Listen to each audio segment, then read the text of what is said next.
Hello, welcome to another episode of Xbox Infinite, guys. I really apologize for what was going on there in the background. I did a lot of running around, a lot of changing of settings, a lot of messing about, but we got it going in the end, and we are here for another week of Xbox Infinite with an awesome guest this week, Miles Dompierre. Welcome back, man. It's great to have you back of IGN now, which is crazy.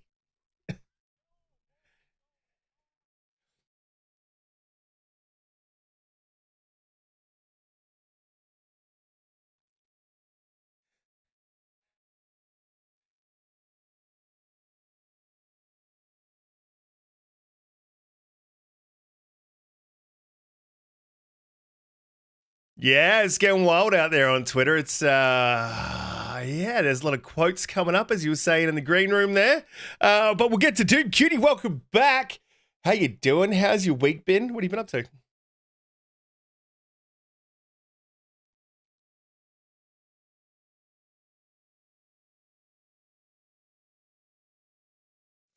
Oh my God.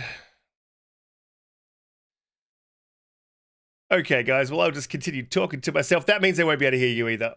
But what I can do is I could... Did it? Good old Bob. Bob's cursed us. Or is this...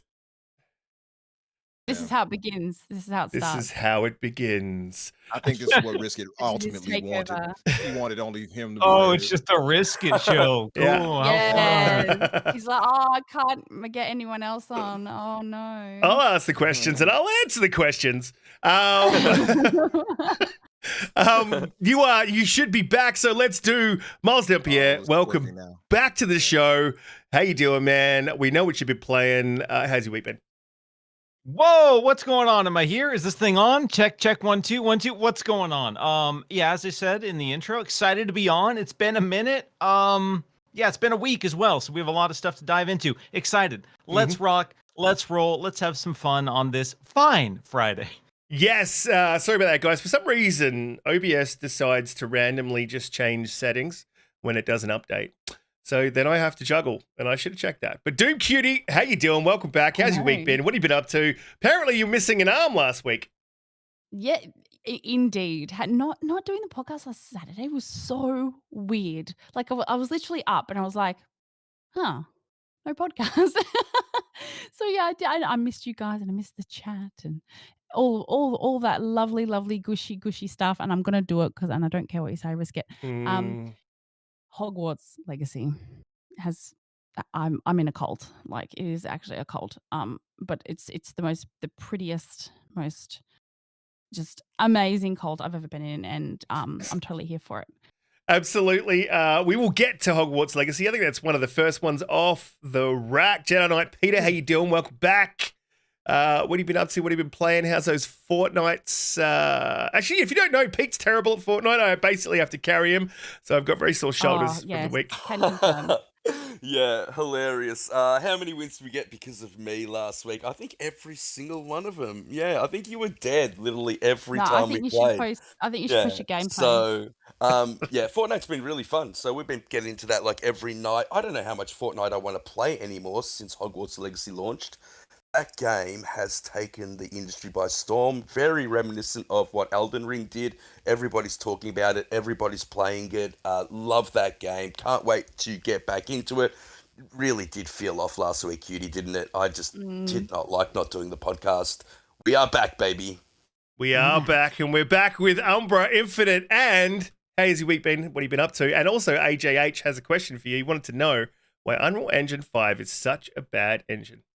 Now, AJH, why would you sit there and lie? You know damn well this magnificent engine, which, by the way, Unreal Engine 4 powers the ultimate great Hogwarts Legacy, which I'm also enjoying and lost in.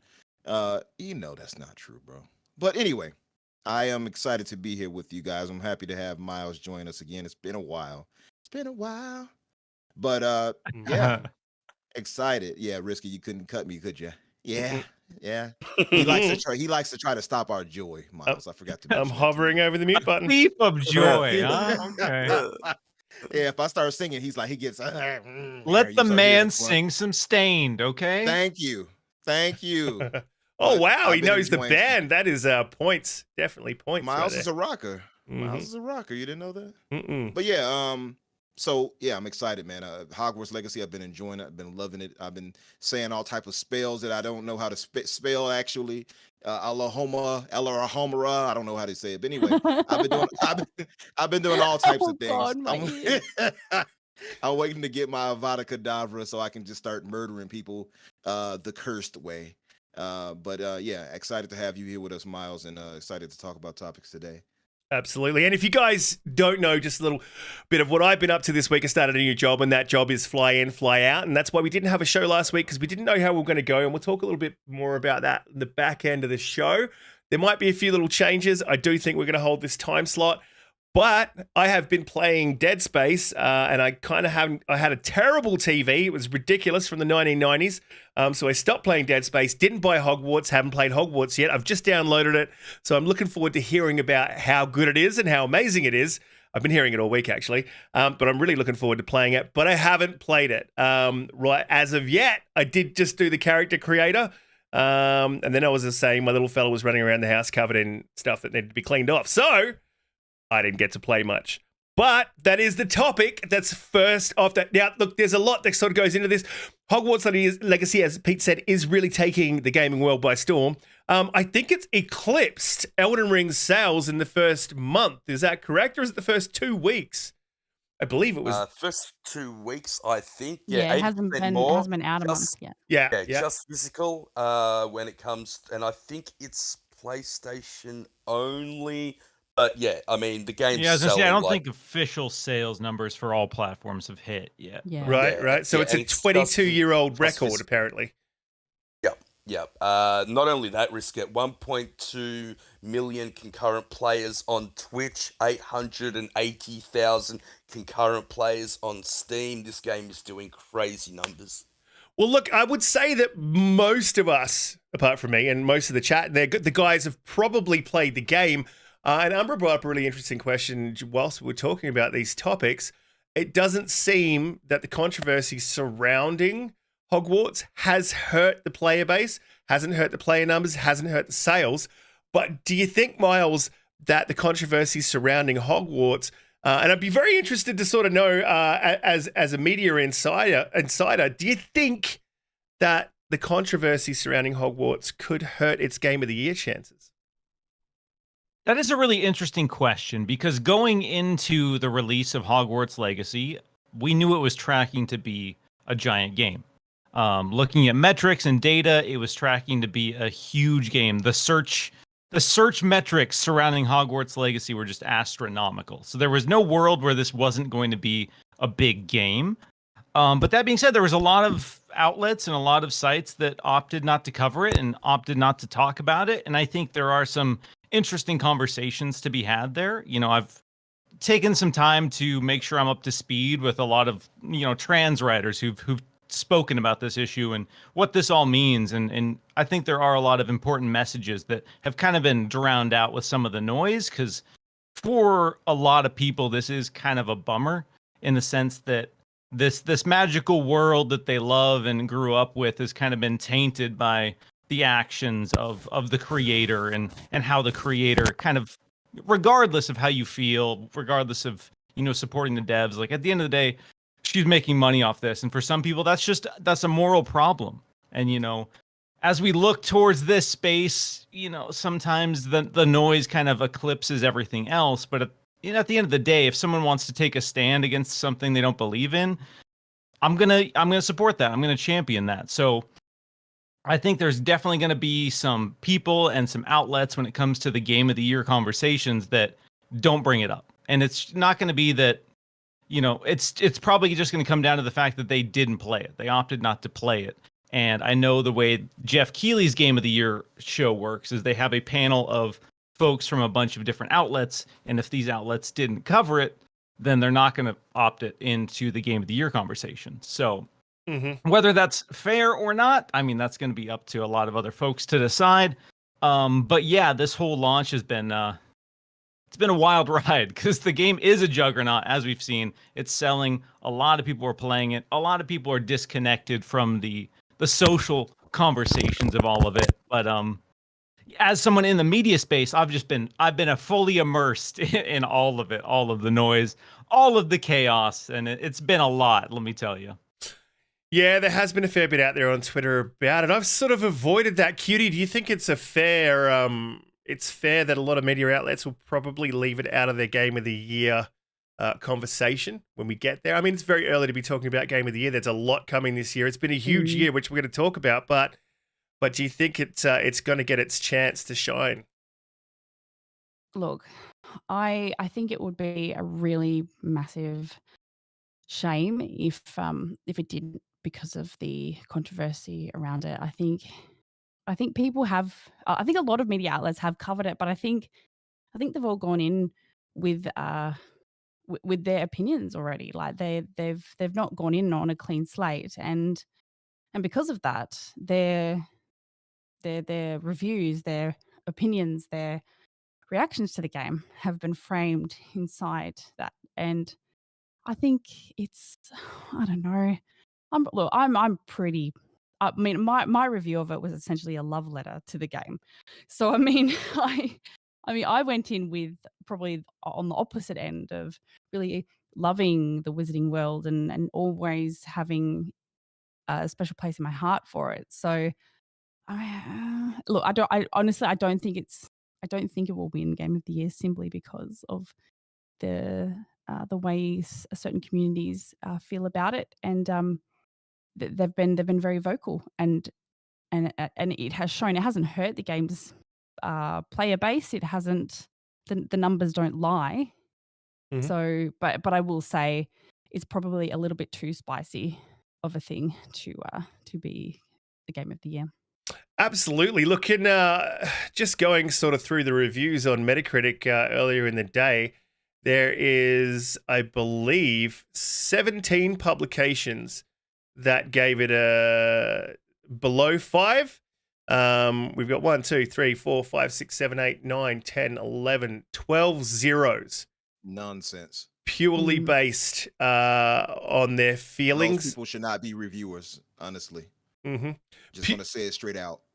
Purely based on their feelings surrounding the game.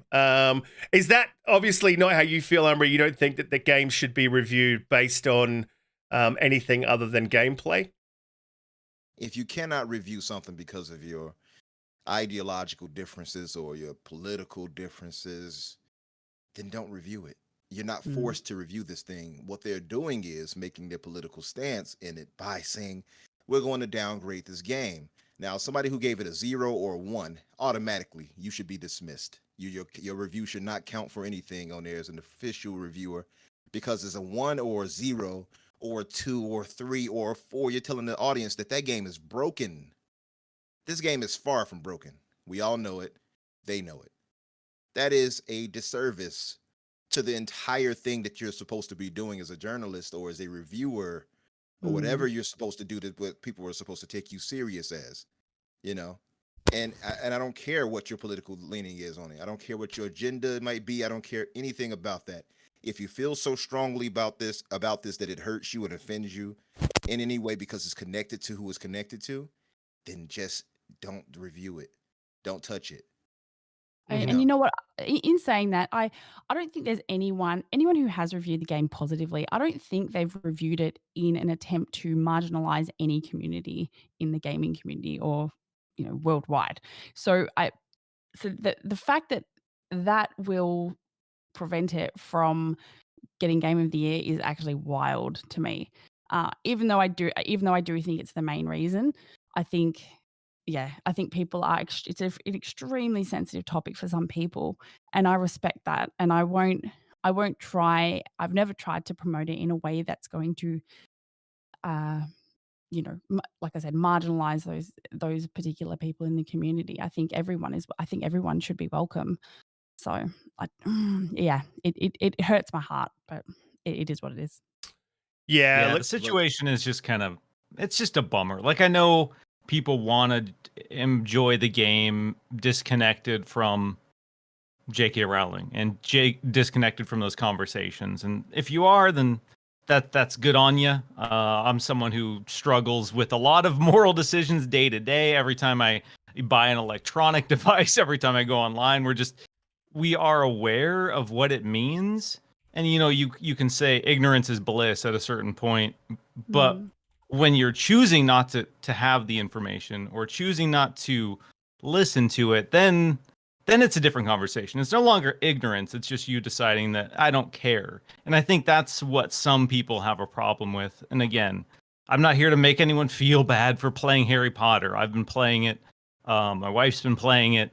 I understand, and I've been making it a point to try to like get up to speed with why people are hurt by this. And I think that's important for all of us to try to, as much as we just want to play the wizard game, I think it's still important for us to try to, push to show a little more empathy where we can.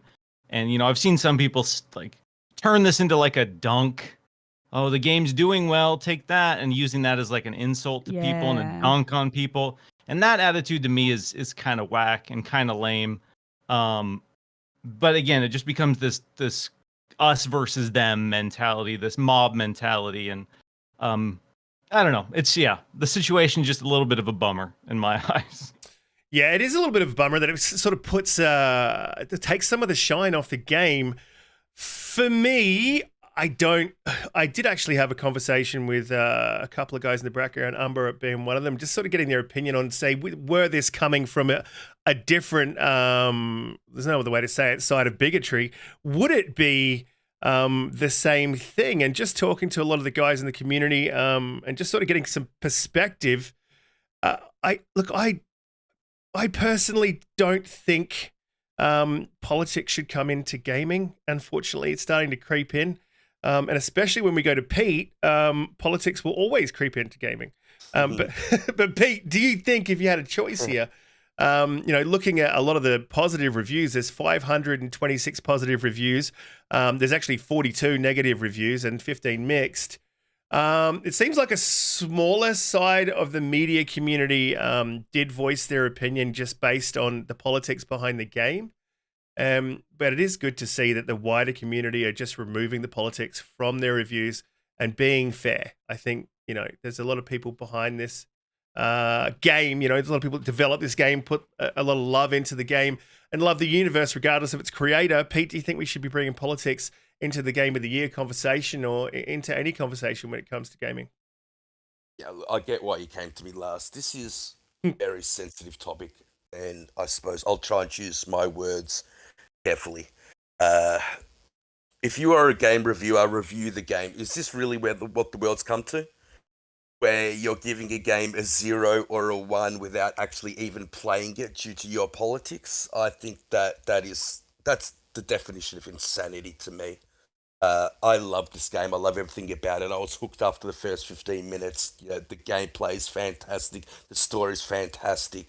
The characters are amazing. I really feel like I'm living in the Harry Potter world, the Hogwarts world. That's what a game, is meant to do. It's meant to draw you in, and this game has done that for me. In terms of the political side of things, everybody has a choice to vote with their wallets. If you don't want to play this game, then just don't buy the game. But don't try and influence people's decisions because you lean a particular way, whether that be right, whether that be left. Just let everybody make the decision for themselves and don't try and make people feel bad because they are enjoying the game. I understand that certain people might be hurt by other people's comments, but that what they're doing to me is bullying. They are bullying people. They're bullying publications into thinking their way, that their way is the only way to think. And if you don't think in that way, then there's something wrong with you. I disagree with that premise entirely. I really, really do. I will make my own opinions on things. I will not be bullied into an opinion. And I hate cancel culture. I think it's terrible. I think we need to push back. We, as a greater community, as a larger community, need to say no. Stop. We don't want this in our gaming community. We don't want these zeros to. They shouldn't have just. Metacritic should put them out of the review list. They shouldn't be there. OpenCritic should take them out of. They're not reviewing the game. That's what they're there to do. They're there to review the game. Yeah, I won't say anymore because I'll probably get into trouble. Definitely. Yeah, That's the whole point. That's the whole Yeah, I point. mean, though. That's this why I is was saying obviously it defeats the entire purpose of you being a reviewer or whatever, because you're supposed to give us your honest takes based off, with some merit behind you. That's that's meritless if you're just giving it a 0 and you haven't even touched the game, or because you feel a way about somebody else that created the IP and you're using it against the game. That's not real. That should not exist. That shouldn't count. It's just nonsense. And I can sympathize with them to the point where they keep that out of bringing it to something else that has nothing to do with that. This is their world she created. I get it. But you're going to have to, at a point, and this is how I look at things. And Riskit, I know you asked me that question earlier. At a point, you're going to have to come to a decision where you understand to separate the artist from the art. And however you feel about Rolling, that right there has nothing to do with the people who sweat and blood poured into this game to make what I feel might be a masterpiece. Honestly. Mm. And and I think these people probably don't even agree with her fully that made this game. So how do you punish all of them because you feel a way about her? I It's think, just it's yeah. unfair. It's not. It's J.K. unnecessary. Rowling leans heavily left, but Umbra. There's Heavily. only one particular, very heavily left. Only There's one only thing one she particular disagrees with them issue on. that she disagrees Yeah. with. Yeah, she believes that only biological women are women. That's it, and they are crucifying her for it.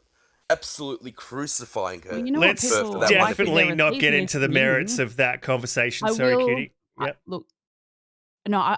What I will say is, people forget that gaming is a creative space, and unfortunately, there are going to be people out there that don't share the same ideologies as you that create games. I'm sure this isn't the first time that someone who shared similar views has made a game or profited from a game. Like, I can guarantee that. I don't have anything to prove that, but I really believe it, because there are so many different people out there, and we don't know every ins and outs of who they are and every single ideology that they hold. So yeah, for someone to give this game 0 is That's a pretty great point, ridiculous in my Cutie. mind.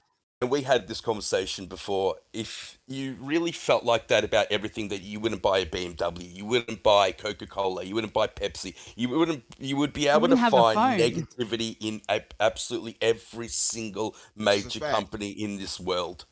And so, You'd have to yeah, source look, everything you use and buy.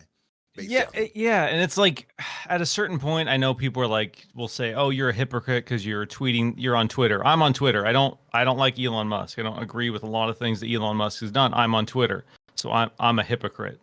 But I also want to. At a certain point, we need to look out for each other as opposed to like this capitalist machine that we're all a part of that we don't necessarily benefit from, because all of this noise and all this drama, that's just making the game bigger, and that's just making the game more money, and that's benefiting them, not necessarily benefiting us. We get to play the game, obviously.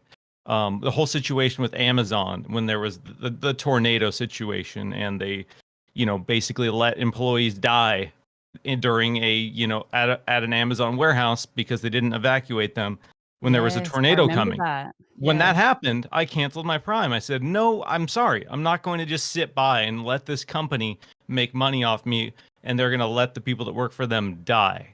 I'm not going out every day and making people feel bad for using Amazon or subscribing to Amazon Video or using Amazon Prime. But for me, I had to say, all right, like, something has to change here. Something has to change. We can't just throw up our arms every single time something happens because, oh, well, life is bad, the planet's bad, these companies are bad. Like, at a certain point, we do have to push back a little bit, and so that's why I'm not going to fault anyone for taking any sort of stand.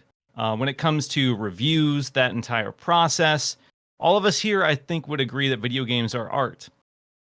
And when you are reviewing art, you can't. I know I see some people online say, well, you should review games objectively. Well, if video games are art, you fundamentally cannot review them objectively. That doesn't exist. This isn't a toaster. This isn't this oven gets 450 degrees. Therefore, it's good enough to cook for you. It is silver. It is black. Like, those are objective qualities.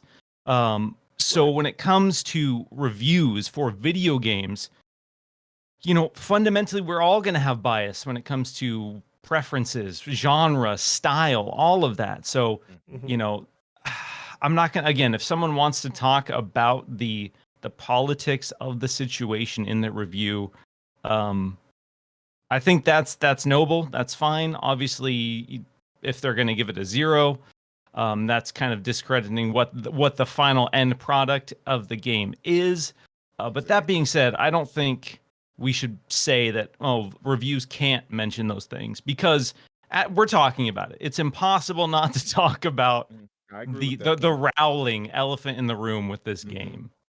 And I agree with that point. Like, it's going to come up, right? And I don't dissuade anybody from feeling how they feel. If you feel how you feel how you feel. You have absolutely every right. I'm a black man in America. I've dealt with racism every day of my life, just about, right? In some manner, or in more extreme cases here and there. I will absolutely advocate for people to stand for what they believe in and to protest if need be. But I draw the line at trying to force other people to do what I do and to feel the way I feel. That's the problem I have with their stance here. They are essentially saying, if you do this, you are this thing, and that's unfair. And that's why, now it's just to point out, because Aaron is a good brother, and I want to have him on the show at a point. Aaron said that he doesn't agree. Expecting people to be consistent is not realistic. I disagree. At the very least, if you are not a person of your word and you're not consistent in what you say, I cannot take you serious. So yes, you should be consistent in whatever you do. I'm not saying you have to be 100% that, but you better be the majority of that. And again, you cannot force your worldview and how you feel on everybody else, even if you're right? Let's say that you're right in whatever way you want to put that. You still cannot force somebody else to see it as you do. But that's why you would protest the game. That's why you would say, I'm not going to buy it. I'm not going to support this thing. I'm not going, like you said about Amazon, Miles, I'm not going to do this because of that.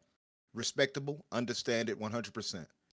Yeah, and I think you can. But you're not forcing other people to do what you do. Yeah, I think you and can that's have. The way it should be. You can have that stance in a way as you can get your opinion out there. So you can say, "Look, I'm not buying this game. This is why," and that's my stance, and that's fine. I think it's when you start attacking, and we see a lot of this on Twitter. People attack people for no particular reason about absolutely everything.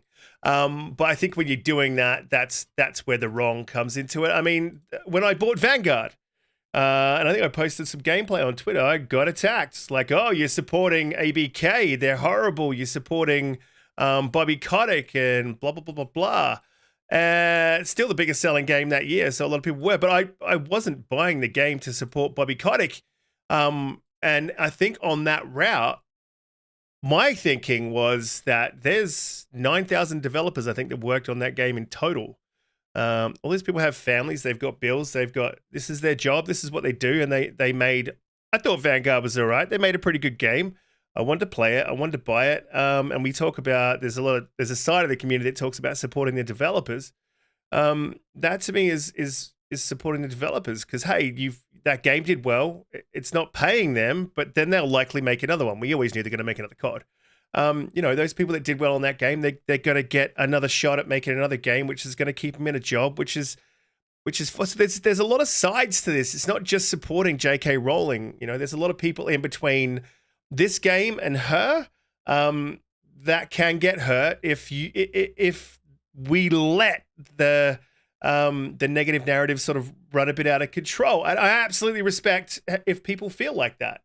But I don't think running a game down and when you're reviewing it, giving it a 0 without playing it, that should be the metric for you being able to review a game. And I don't know if Metacritic can sort of make that a criteria for posting a review, but I really do think it should be there. I don't want to spend too long on this topic because it is emotionally charged for a lot of people. And Aaron, I definitely agree with you in the chat. He said you should be consistent. Yes, you should be consistent, but you show me a person who is completely consistent with absolutely everything. You won't be able to find one on the planet because we're all very different and we all see things differently, and each topic should be assessed on its merits. And and each thing should be assessed on its merits. And I don't think you can find someone who's completely consistent in life. I think you can find consistent reasons for why they might back something and not back other things. I think that's sort of the root of it. We'll move on to some more positive stuff. I mean, and I will say Hogwarts Legacy looks to be an amazing game. I've watched a little bit of gameplay, and from what I'm hearing, everyone's loving it. Even the middling sort of responses that it's a Ubisoft clone. Look, that's fine. I love Harry Potter and I love being in the universe. That's just me. I remove the politics out of it, and I love the universe. I sort of Riskit, grew up with it. Sorry, I just want to stop you there, darling, because I want to be political, just in our little space here. I told you guys this game was going to be amazing, and none of you had my back. Like, none of you. You were just like, I don't know, maybe. No, probably. It's a bit expensive. I don't know. Don't play $70 for a game. Yeah. I still So didn't can I- pay 70 for it. Just Can I have my W? Can I have it, please? Yeah, you can have that as a W. No, That's all yours. That's all yours. You are absolutely correct. Judy. Honestly, you picked this game, and you Listen. like I was really unsure about this A game. broken clock is right twice a day, right, Pete? That is, that is true. Love you. Look, we'll move on. But before we do move on, because this game is amazing. before we do move on to the next topic, I just want to say, everyone in the chat, you guys are absolutely amazing, and I appreciate the mature conversations that you guys are having with each other and us. And I am watching, trying to respond where I can. You guys are absolutely amazing. Thank you for coming along and listening to us every week. Please hit the like button. Hit the subscribe button if you are new here. We'll move on to the next topic, which is sort of Wild Hearts, RoboQuest, Age of Empires 2. A lot of these games have sort of been eclipsed by what's going on, not just the game of Hogwarts Legacy itself, but everything that's sort of going on around it. Even Call of the Mountain got a little bit eclipsed as well. So it's been an amazing 2023, and what are we in? February? I think we've had more games in the space of 2 months than the entirety of 2022. I'm talking third party, first party, the whole shebang. We've had a lot more this year, and there's a lot more to come. And I just wanted to call these sort of games out. Now, I haven't got a chance to play Wild Hearts, and I'm betting that the panel hasn't either. But there is a game that I wanted to call out, RoboQuest. If you guys in the chat have not played RoboQuest, it is a first-person shooter. It's on Game Pass. It's in early game access. It's sort of previewing. It is amazing. It's got a very Borderlands sort of style to it. Really great game. I really was enjoying it. And it was a game that's just sort of mindless. You sort of steal my game endorsement. Wow. You sort of jump around and shoot robots and get different guns, and you can play it in co-op, and it's really fun. And I discovered it before Pete. Now, look, I know that Miles has played Wild Hearts because he posted it in the chat. So, look, can I get your sort of, how do you feel about Wild Hearts? I heard it was a Monster Hunter sort of clone, but that doesn't do it justice, right? Yeah, so I'm a big Monster Hunter guy. Monster Hunter Rise came out in January. I think I already have like 75 hours in that. I've put in hundreds of hours into Monster Hunter World, hundreds of hours into Monster Hunters before that. So big Monster Hunter fan. I've tried stuff like Dauntless, didn't really click for me. So there have been some other Monster Hunter quote clones out there. And so when they showed Wild Hearts, I was curious because it's Koei Tecmo, so it's a little faster, a little bit flashier. And then they showed the gimmick of the like crafting. So it looked like basically Monster Hunter meets Fortnite was kind of what people were describing it as. And oddly enough, that is a very apt description. You can build on the fly when you're fighting a monster. You can build up a wall. And so when the beast is running towards you, it smashes into the wall and falls over. And then you can cut it up. You can also build like jumping pads and gliders and all of this stuff that we've seen in other games, but they're kind of cramming it all into this little gadget that's on your wrist in Wild Hearts, which is this really interesting dynamic. So it's a bit more complex, I guess, than Monster Hunter in some ways, but also a lot more accessible. Like you don't have to worry about sharpening your weapon. A lot of the consumables are a little more streamlined. So you don't have to worry about like, oh, I'm going to a hot area. I better bring a cold drink with me. And a lot of the weird nuance that's in Monster Hunter. So in some ways, it's a bit more approachable, which I appreciate. I'm probably 10 hours in, so I still have some stuff to uncover. But if you have Game Pass Ultimate, you can dive in and I think play like 10 hours. There's a 10-hour trial if you want to check it out. But as someone who loves Monster Hunter, I'm digging it. I'm having a lot of fun. Yeah, I haven't had a chance to jump into it yet. Guys on the panel, have you guys had a chance to have a look at Wild Hearts yet?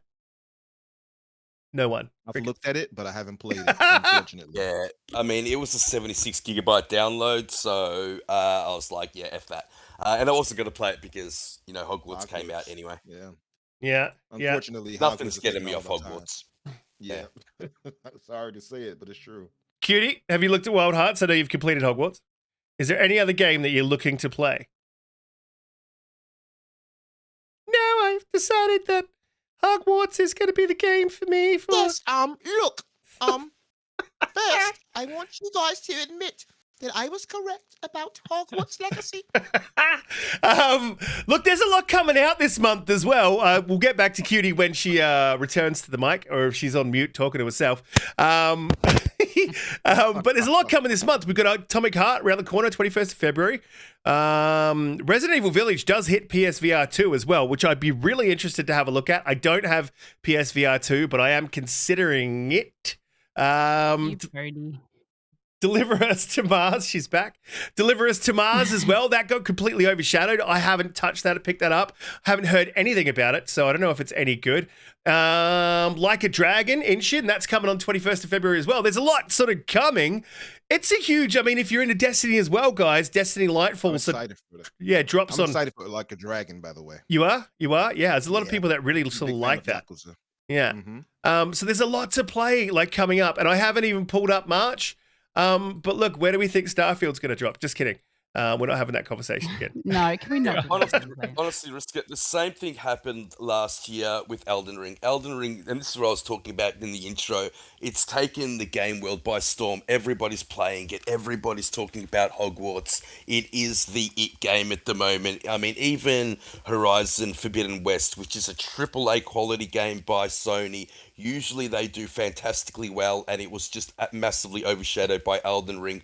When you're talking about games like RoboQuest and Age of Empires and whatever else released around the same time, it just doesn't stand a chance against the game that is doing what Hogwarts is doing. So it is unfortunate. I mean, you'd be pretty pissed off if you launched around the same time of Hogwarts. Unfortunately, that's just the way gaming is at the moment. I did download Shadow Warrior 3. It did hit Game Pass. So I'm really looking forward to playing that. I probably won't play anything until I'm done with Hogwarts. And yeah, like you were talking about, Riskit, RoboQuest is a really great game. Gone Mad told me about it, and I had a couple of games of co-op with him. It's like a roguelite first-person shooter. It's just a literally fun game to jump into and have a couple of games and kill some time. I played it with Umbra as well. I played co-op with Riskit and Umbra. Just a really fun game to play, so I definitely recommend it. It's on Game Pass. It's quite a small download, so if you haven't tried it, give it a go. It's a really great game. You're gonna catch some flack from Wolf. He said that he was the one that told you about it. He didn't tell me about it. He said he might have played. I don't know if he did play it before me, but Wolf basically plays everything, so I wouldn't be surprised. But it was definitely Gone Mad that told me about it. Yeah, absolutely. Me as well. No, I think it was Wolf that told me about it, but or was it Pete? I don't know. It doesn't matter who told me about it. It's an amazing game, and amazing games get talked about, and that's just what it is, man. I did like it, but you know what game I actually did enjoy, even though I started calling these guys, Miles. I started calling them like the Genghis Khan or something like that. Me and Pete, we were playing Age of Empires 2, and that's my first time ever playing it. Mm-hmm. These guys were kicking my ass left and right. I'm like, all I'm trying to do is build a village. Leave me alone. Sorry, man, I had your back. Destroying me. Back, Camels. Pete had held me down. And Pete had his men trained so well, they just started tearing cities down. I'm like, damn, maybe you're Genghis Khan. But yeah, these guys were coming over there. Man, look, I was trying to build villages and stuff up, Miles, and I had my crops going, people minding their own business, women doing their thing, and the guys just coming over on camelback, just murdering everybody. I'm like, what is this game? What noise? Not even letting you ease into it, man. Exactly. What noise does a camel make? Like, is it? No, that's the noise. All right. I don't know. I'm guessing it's not pleasant. It's like, Unfortunately, we do have to move on to the next topic. Miles, but what noise do you think it makes? I want to hear your sound. How does it? What's a camel noise? Leave Miles alone. I don't know. Don't do this to me. Cutie? Yes. Got any camel noises for us? Absolutely not. It's quite like this. Oh my God, that's awesome. Dang, Cutie, I didn't expect that from you. Umbra, Yes. please do not discredit me that way. You might not have any shame in regards to making Camel voices noises. on this podcast. But I do. Look, Love we you, do. Cutie. Love you. We do have to move on to a more serious topic, and it is a little bit of a negative one. It's one that we didn't get to cover last week because we weren't live last week, but I did want to talk about it. But before I do, guys, please hit the like button, hit the subscribe button. We go live every Friday, 7 p.m. EST. Look, the Microsoft layoffs, and I sort of have to shout out that I'm still undecided. I said I'd sleep on it, and I've had a few sleeps since the conversation, but I'm a little bit off Xbox or Microsoft for this, and I'm not as sure about the ABK deal insofar as if I think it's a good thing for the studios, as I did before. And I'm sure I'm going to get some pushback from the panel on this one. But I do want to read a bit of an excerpt out from Jez Corden. Shout out to him. I've been harassing him to get him on the show. And I will continue to harass you, Jez, if you listen to this. Offer him a can of beans. He'll probably come through. Or like a penguin. But he did write something at the end of the excerpt. They've laid off quite a few more people from all across Microsoft. And this is his sort of final word. This is under a heading of what does Windows Central think about it? So the layoffs are emblematic of how little a big corporation actually care about their employees. Microsoft ballooned during the pandemic to create wealth for its shareholders and take advantage of the mass shift to work from home culture. But as that boom time ends, it seems regular employees are here to foot the bill. As part of this latest round of layoffs, Microsoft has targeted employees seemingly at random with veterans with decades worth of experience and legendary creations under their belts. Microsoft has also callously targeted brand new hires, some of whom were literally still in the process of expensive relocations to Redmond, uprooting their families in the process. CEO Satya Nadella has reported a net worth of approaching $1 billion based on the value of the shares in the Microsoft that he owns, and is among the highest paid CEOs in tech, which is not surprising. With bonuses in the tens of millions, it's hard to fathom for me as a regular mortal what someone could possibly want with such insane amounts of cash, while those who actually build the products you are selling are cast aside with reckless disregard. Microsoft is heavily investing in AI tools like ChatGPT that are likely to put millions of people out of work and widen wealth inequality, according to some analysts. But hey, if it means some shareholders will be able to buy some more golden Bytets for their super yachts, I guess it's all worth it, end quote. I could heavily agree with that sentiment. And I think that the layoffs at this point are unwarranted. And Pete, I'm going to go to you on this because you actually do have a little bit of insight into what's sort of going on in more of an economic terms as to why these layoffs are happening and why they probably didn't need to happen and maybe where tech jumped the gun. But this is people's livelihoods. This is people's families, people moving across the country to join your company, and you shit can them midway through. You know, you let go of people who, as he said, have decades of experience within your company and legendary creations under their belt. Initially with 343, look, I definitely think that there was a bit of dead weight shedding there, but I think this has gone way beyond dead weight shedding. I think this is to line shareholders or impress shareholders and line the CEOs and the directors' pockets.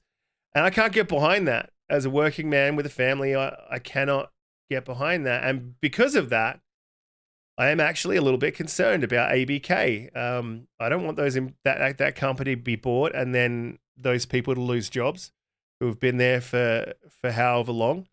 Don't get me wrong. I still think it's going to be good for gaming, and I still think it's going to be good for gamers, but I'm just not entirely too sure about how good it's going to be for the employees at that company. Pete, what are your thoughts on this overarchingly? And do you think this is stemming into another kind of political conversation, which is eating away from gaming? But I'll just say this: whenever anybody loses their job, it's horrible. 10,000 employees laid off it's a massive figure. It's the same figure that they're going to be picking up with Activision, which is, very, very strange. But putting that aside, all tech companies were shedding employees. So it wasn't specific to Microsoft. It was all big tech shedding employees because there was big news with the stock market and everything else that there was a recession coming.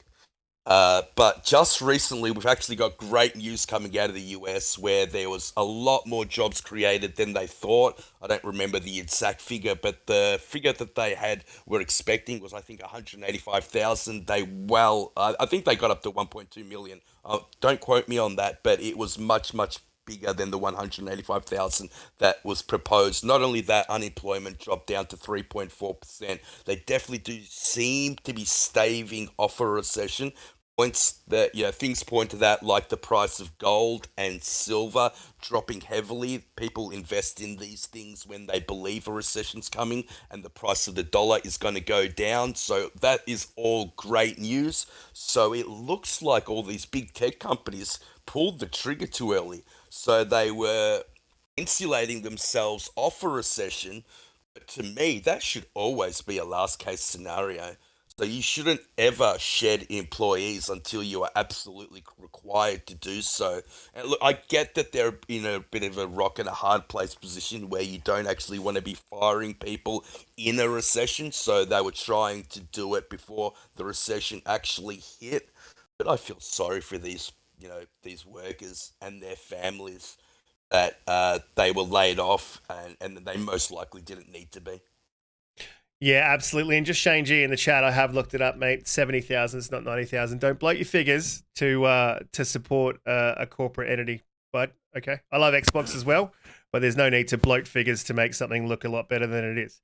It's 70,000. What would exact figures risk? Because I saw that report that he reported too. Like it was saying 100,000 they picked up, so it was actually 70,000 they picked up. Yeah, so they created. I think at this point they've got 70,000 new employees. So he's saying it's 90,000. That's not correct. I'll go through and have a look at the numbers again, but it was nowhere near that amount of workers.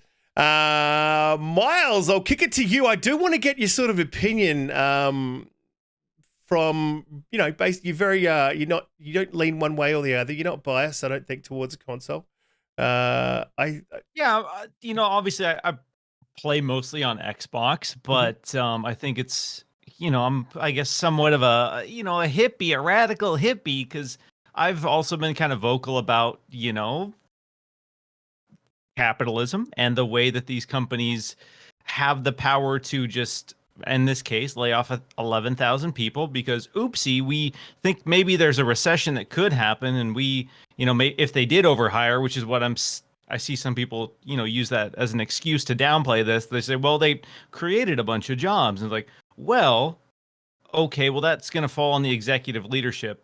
That's a critical flaw on them. And instead of them, we've seen other companies with CEOs take a pay cut or take a hit or forego their bonus.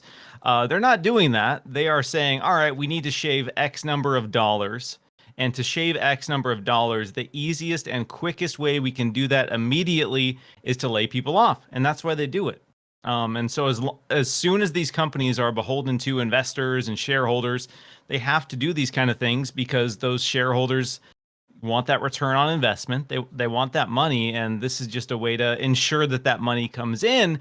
And it sucks. Like an ongoing theme for me when I talk about the industry, when I talk about game development, when I talk about all of it, a lot of it for me, it comes down to the human component. So much of these businesses, so much of the conversations try to eliminate the human component.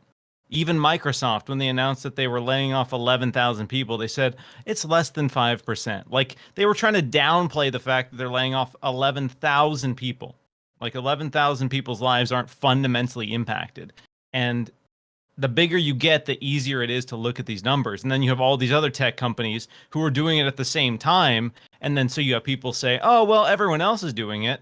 Well, then that means we have like 250,000 people that are all impacted at the exact same time because these companies are worried that they might not make as much money.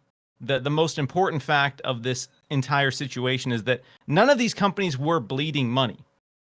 It wasn't about that. It wasn't about a concern of losing money. It was about a concern of, ensuring that those investors get that return, ensuring that they're making more money. And that's kind of where this all stems from. And it really sucks for a lot of people. And I know it's complicated. I'm not going to sit here and tell you that the executives are evil or anything like that, because I don't think it's that simple. It's just this kind of complicated system that we're all a part of, whether we agree with it or not, whether we like it or not. If you live in the United States, and realistically, that's just boiled over to the entire planet at this point, money makes the world go round, as they say. And that's what a lot of this boils down to is numbers, cold, hard numbers. And when that is used to kind of downplay the impact on a human being's life, that's where I take a little bit of a problem. Yeah, look. Well said, Miles. Absolutely, I completely agree. Just to give you those figures, I had them up on screen. So they added 40,000 members during 2022, and they fired more than 10K because that was after the first round of firings. So it's probably around 25 to 20K that they've added sort of in total. If we can sort of come back to those figures. Cutie, how do you feel about the layoffs in regards to ABK? I'm concerned about the workers. And yes, Yeah. Shane G did say, I'll just add before I go to you, Shane did say that usually there are layoffs in acquisitions. And yeah, that's a fact of life. So that's very likely to happen. But my concern is the amount. But apparently the market's changed. So Cutie, how are you feeling about it? Look, whenever there's layoffs, people are concerned, and they should be concerned for the livelihood of these people, and it's a lot of people. And we've spoken about this when it first happened, and I don't think any of us thought it was a good thing. And unfortunately, it is the nature of business at times. And Microsoft is just an extremely large company, and yeah, like people, it's only 5%, and yeah, I mean, for a big company, it might not seem like a big deal. But I know for a fact that it's as a human, I am a human. I do care. I do care about these people, and it's not a positive thing. I do hope that something positive comes to those people that this has been affected, that has been affected by it, and it doesn't mean that I don't support this acquisition. It's just a fact of business, and it's how unhuman business can be. And this is just a massively prime example of it. Yeah, absolutely. And when it comes to shareholders look for growth. They don't look to put their money in and get the same money out. That's just business. That's just how it works. And it is unfortunate. And I do understand it from that point of view, but I agree with Pete. It should be a last resort, not a first action. And it seems in this case that it seemed to have been a first action. I've got a question from the guys and if you guys in the chat do have a question, currently I'm not monetized because YouTube's doing a monetization audit. I don't know what the hell's going on, but it'll do its thing, whatever it does.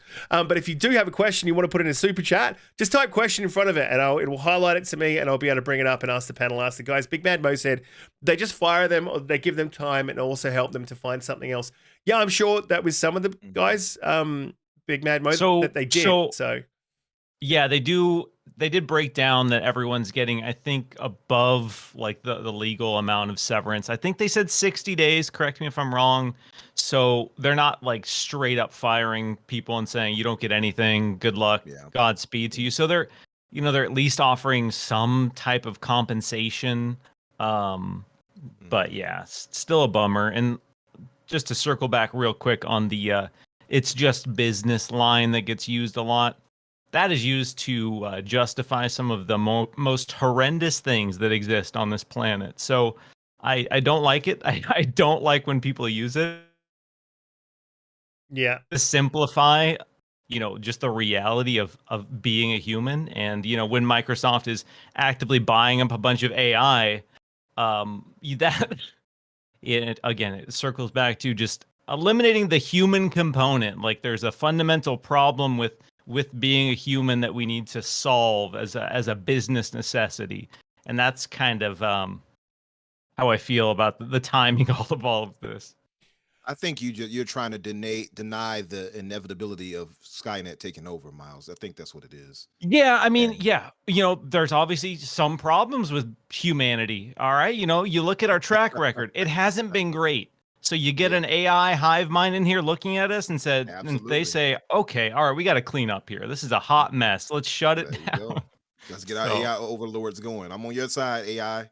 No, but I definitely get your point, and I even get the point of people saying it's business, because what can you really say to it, right? Because it's such a complex issue, and it's no real way to say what you're going to say outside of feeling sympathy for the people. But our sympathy isn't going to stop the deal. You know what I mean? This Mhm. deal is going to go through or not go through based on whatever they're going to find in court or whatever the case may be. So definitely, and you all touched on it perfectly well, you, Pete, and Cutie, as far as your thoughts on it, and even and Riskit as well. Like, I don't think it's much more I can add to it, because I agree with you guys, honestly. But I guess some of the shining positivity about it that we can kind of point to, at least that's what I'll point to, is that a lot of these people are finding jobs elsewhere. I've seen a lot of the people, even in certain companies that's actually still with Microsoft or about to be with Microsoft, in Activision, reaching out to them to bring in people. So that's kind of odd, but it's it's still working around in some way. I've seen other people from from Sony's side picking people up and talking with them and such, and reaching out to them. And I know a few people who were actually affected. We actually had one of them as a guest on here before. I'm not going to speak and name them, but yeah. And I gave them my sorries and condolences too. It's a terrible situation. I don't know what else to say outside of, I definitely understand the viewpoint, Riskit, as far as and the sentiment of not caring for the AB. Actually, I'd never cared for the ABK deal. I'm going to be honest with you. It's not what I wanted Microsoft to do personally. If anybody knows me, I've advocated for WB and Capcom for a while now. Mm-hmm. So this whole ABK thing doesn't even matter to me, honestly. But only accept the fact now that it's so entrenched within us, because it's been like a full year and plus talking about it. And the case is in Microsoft's favor, that I do want it to go through for that reason. But other than that, I couldn't care less, because I don't, as you all know, I don't play Call of Duty. You know what I mean? It's not my thing. I do care about a lot of the devs there and in ABK, of course, the Raven softwares and such. And I'll just say and end it positively, that I hope for the best for all of those affected, and hope that they land on their feet rather. That's I guess that's about as best as I can say it, because I don't know how else to best put this, because it's nothing else we can do about it except offer our sympathies. I can't hire them, unfortunately, Yeah. Where's I your know. I where's wish I your piles could. of money, man? Why aren't you scooping them up? I wish I God. could. You obviously support this, since you're not hiring these people. Yeah. This true. Yeah. I am Absolutely. ashamed. I am ashamed of myself. You're right. Yeah. Yeah, look, Daddy, when I'm you do not know okay. somebody that's been personally impacted, Umbra, I know who you're talking about. The human Mhm. factor just hits home even more, mate, doesn't it? Yeah. And I just don't want that to fall by the wayside. It just seems like numbers to us. It's much, much more than that. Oh, it definitely doesn't to me, on a personal level. Where I've been affected by layoffs due to the way I see it, because I've been affected by it. It's probably from a negative point of view, is directors trying to line their pockets. That's not the whole thing of it, but that's how I saw it at the time. And I was extremely bitter about it. So I can completely understand the human sort of factor. It is a part of business that doesn't make it right. It's not a way to sort of, like Miles said, just sort of dismiss everything that's around it. But the plain fact of the matter is, as sort of Umbra pointed out, is the function of the FTC should be, I'm not saying that it has been, but it should be to distinguish whether or not it's going to create competition or harm competition within said industry. And that really doesn't have anything to do with employees. So I do, in this environment, sort of see it being a factor, but I don't think it's going to be a defining factor if it hits the courts.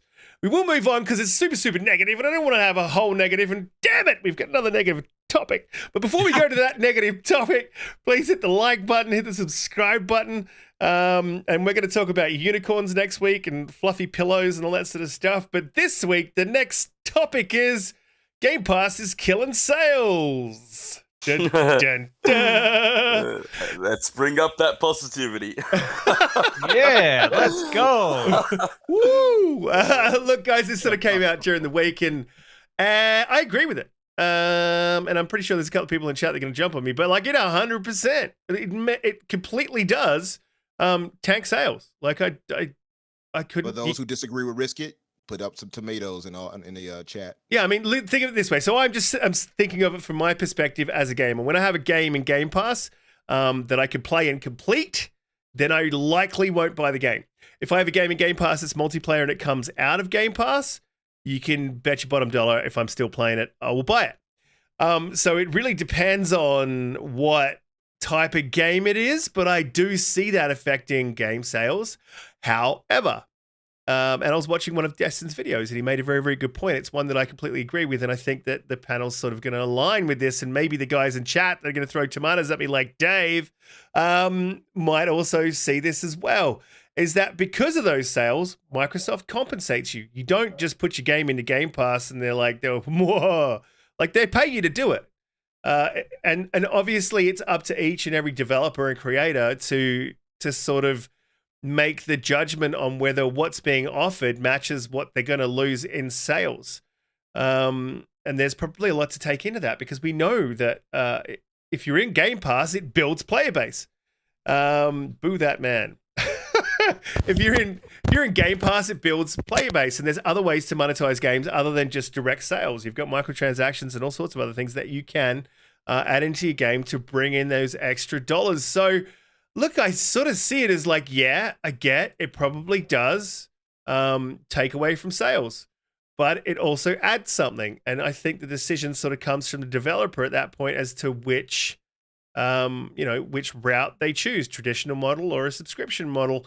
Miles, I did want to get your opinion before I jump over to Umbra, because I sort of did have a chat with Umbra, and I'm interested for Umbra to ruminate and just give us a little bit more of his thoughts. But Miles, where do you sit on this? Do you think that it does cannibalize sales in some way? Yeah, so if you're unaware of the situation, there was basically a report or a comment from Microsoft to the CMA about their concerns regarding the ABK deal and Game Pass specifically. So one of the things they talk about is that Game Pass, after 12 months of a game being added to Game Pass, they redacted the percentage of sales. But they basically said that 12 months, and I've heard this said both ways, that it's after 12 months, but the way it reads from a legal perspective is that from the moment it hits Game Pass, the sales for 12 months in that period of time are lower. And again, if you're Microsoft when it comes to first party games and you've been building Xbox Game Pass to be this service that everyone invests in the ecosystem, I think that's understandable. I know people are dragging up quotes from Phil talking about how it's actually boosted game sales and stuff like that. And I think in some cases that's true. I don't think he was just talking out of his ass and making up nonsensical figures, but I think it is really case by case. And now the questions that we need to more ask is, is it a problem necessarily that this game is selling less in Game Pass? Like you said, if Microsoft is giving the developers a bunch of money up front, and maybe there's other terms that dictate if you hit X milestones, you'll get more money. We don't really have a breakdown of what the deals look like for the most part. But as we look at other industries, as we look at entertainment from music and movies, how we consume that stuff has changed a lot. A lot of us aren't buying movies anymore. Like, I don't really buy a lot of albums anymore. I don't really buy a lot of movies anymore. And Spotify got a lot of heat early on because a lot of artists came out and said, I'm getting paid horribly with Spotify. This is negatively impacting my compensation compared to the traditional model. So far, we haven't had a developer come out and say that. And I think as long as this is a shared benefit for Xbox and the developers, and as long as they are both making money, I don't think it's necessarily a problem that a game is selling less.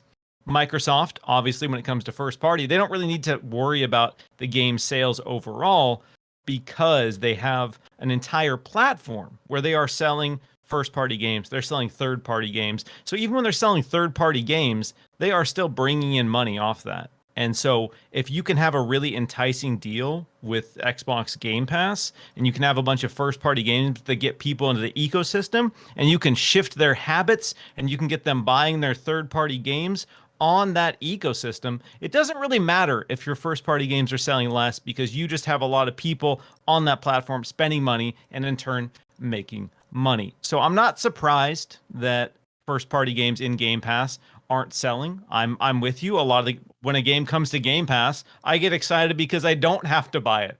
Like as much as we talk about supporting the devs and all of that, but yo, if I don't have to pay $70 to play a game, I'm not going to. Like that's just being a human being. We all have Common budgets, we all sense. have limited Yeah. money. So yeah, I don't think it's necessarily a problem as long as everyone is happy and as long as everyone's getting compensated fairly. I don't think it's a problem. And I'm with you on that. I feel like honestly, it's half truth. And just to point out, Harry, who has a hilarious name by the way, Harry Balzac, he pointed out, he said, keep in mind, Microsoft was trying to make Game Pass look bad to regulators. And I Exactly. They're think trying to downplay it. yeah, and I think that has some truth to it. You know what I mean? And ultimately, it's a half truth, really. So, Risky, you're not fully wrong on that. You know, even though I encouraged the chat to give you tomatoes, I still felt you needed them, and you can make your spaghetti with them, like was pointed out. Anyway, so my thing is that it's a half truth because yeah, it's going to cannibalize sales for games that's appearing in it. That's common sense. It's true. But and on the other hand, these people are and these devs are or publishers rather are compensated like you pointed out, Miles. Anyway, so it's not like when they put it out there, they're putting it as a spin to say, see, this is a bad thing, this is a negative, and that's the unfortunate part. And that's the thing I'm going to point out. By the way, there's always something incumbent upon Xbox and Xbox players. There's always some type of negativity that has to be spun in a way to make Xbox appear bad even when the situation is not a negative, and that's the sad state we live in as far as community of things when it comes to talking games. It's a half truth. They're definitely benefiting. They're not hurting from it. And Microsoft, like you pointed out too, Miles, they being a publisher and a platform holder themselves, they're getting money in every direction, be it third party or first party. So it's ultimately a solid thing. I know that. I feel like there's This article was written in a very negative connotations, wasn't it? It was basically just saying that there is no benefit to Game Pass and for developers. I haven't bought Halo. I haven't bought the game. I've played days in that game, but I actually haven't bought the game. So I have no doubt that it's hurting sales. But I have bought a lot of cosmetics for that game because I felt I owed it to the developer, so I paid him back in that way. And Microsoft does have figures on this. They realize that if you get more people engaged, more community engagement, and it's what they've been, pushing for years now, then more people will buy microtransactions, buy other games. You just got to get them onto the actual ecosystem. So, and they did not take into account how much Microsoft pays them in front. And a developer can make whatever deal they want. They can get paid a certain amount up front. They can get paid by the amount of people that play their game and download their game. They can get paid, in whatever other way they choose to get paid for. So the decision is entirely up to them. And we know it's working because there's been multiple developers that have come back into the service. They've put their third game on there. I'm not sure which developer said it, but he said Game Pass has been magnificent for him because the engagement it gets his games in this very, very crowded market just works for them. So you're absolutely right, Umbra. This was written in a way that made Game Pass look incredibly negative. It's unfortunately a trend we're seeing in journalism more and more. I don't think it paints the full picture, and it's really, really disappointing. Yep. And you will notice too, just to say this, you will notice like whenever Sony seems to be doing positive or doing well, the journalists, for whatever reason, I don't know why they do it, but if you have not noticed, they'll That- tend to try to spoil things on Xbox side. Have you all noticed that? If Miles, Sony's getting has any positive press. has IGN been doing that? Look, people love the clicks. They do it for the clicks. Yeah, it's just a natural way. You know, we're trying to. I think journalists. No offense, Mol, but you want to entertain people. When I write stuff, I want to entertain people. You know, it keeps them on the website for a long amount of time. It makes them, go around the website and click other things, and it's really good for them. But yeah, this article's like ridiculous, and it's not the first time that something has inflamed a situation that's not really a big deal, because at the end of the day, people are playing games that they never would have played because of Game Pass. New developers, new companies are putting their work out there and creating player bases, creating fans.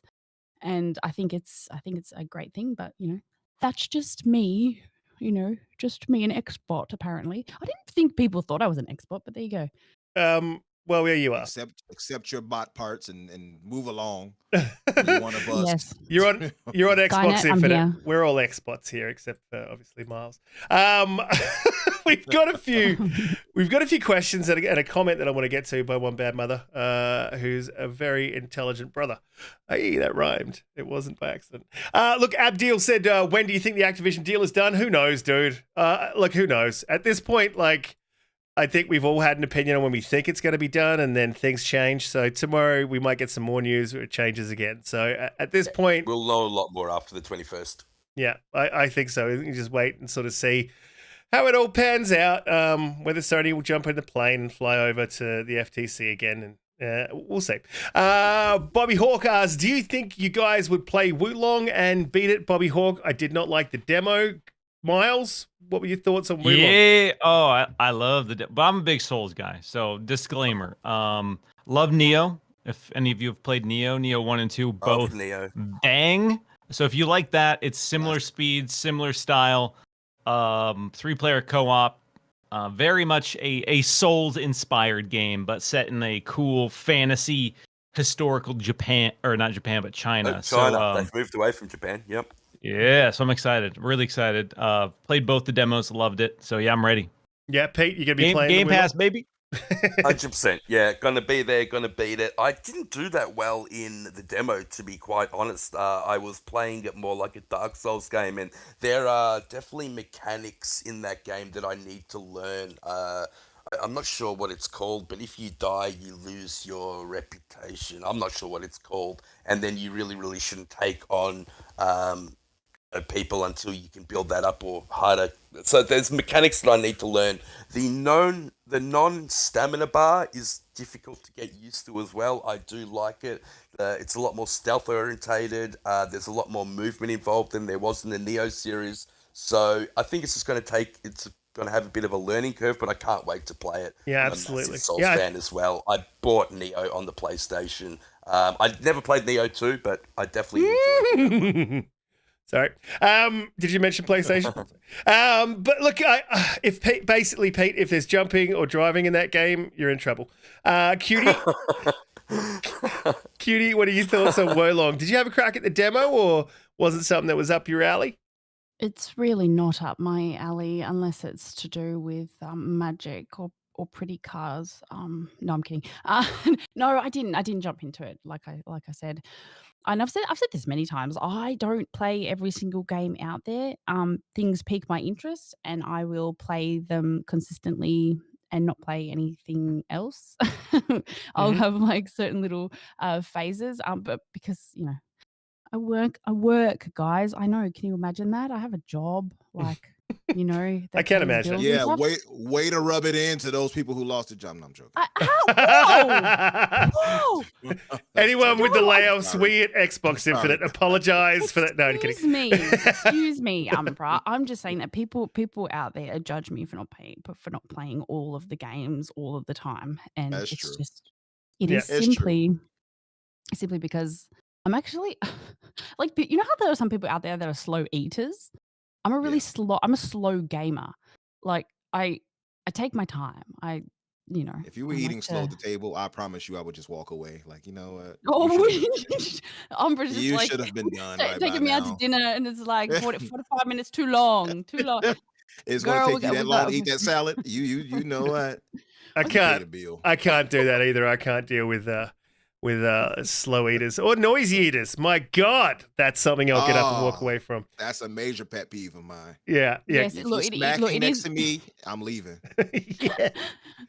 Look, it is on Game Pass, but no, I haven't played it. Haven't checked it out. Yeah, look at that. I'm going to be the same. I didn't like it. It wasn't my cup of tea, so I'm probably going to move on. Maybe I'll give it another crack when it releases. Umbra, is it up your alley?